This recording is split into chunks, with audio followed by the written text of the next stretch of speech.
ছায়ার ডাক পর্ব ৩ সামনের দরজা।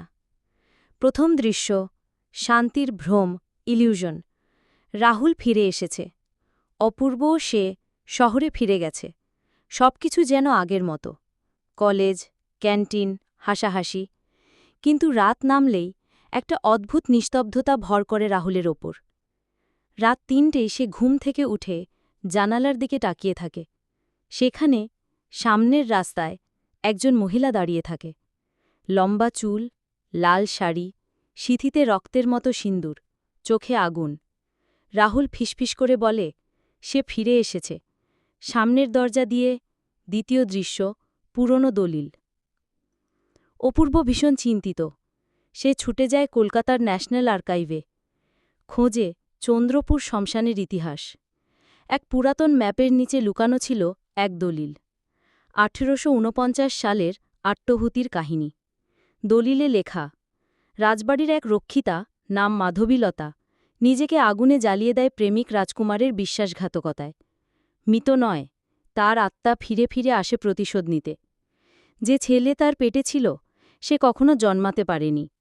সে আজও খোঁজে তার সন্তান, নতুন জন্মে পুরনো চুক্তির বদলা নিতে। দলিল পড়ে অপূর্বর হাত কেঁপে ওঠে।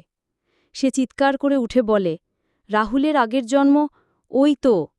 তৃতীয় দৃশ্য শেষ সুযোগ। রাহুলের শরীরে অদ্ভুত পরিবর্তন শুরু হয়। চোখ লাল, হাত ঠান্ডা। মাঝে মাঝে সে বলে, আমার মা এসেছেন, আমার কাছে আসতে চাও না? অপূর্ব বুঝে যায় সময় ফুরিয়ে আসছে। সে আবার ফেরে চন্দ্রপুরে। এইবার সে ঢোকে সামনের দরজা দিয়ে, অর্থাৎ সেই পুরনো রাজবাড়ির ধ্বংসস্তূপে, যেখানে মাধবীলতার ছাই এখনও গন্ধ দেয়। এক অন্ধকার কক্ষে পায় সে এক আয়না, যেখানে নিজের মুখ নয়, মাধবীলতার মুখ দেখা যায়। ছায়া আয়নার ভিতর, তুই আবার ফিরে এলি অপূর্ব?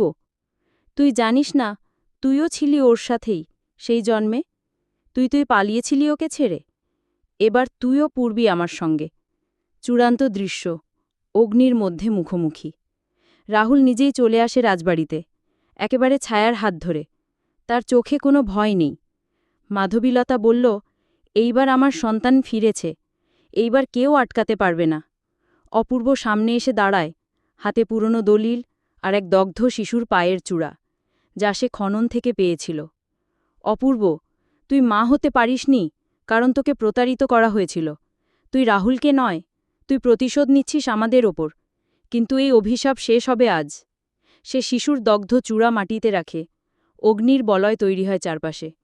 ছায়া ছটফট করে, না না, আমার সন্তান, আমাকে ফিরিয়ে দাও।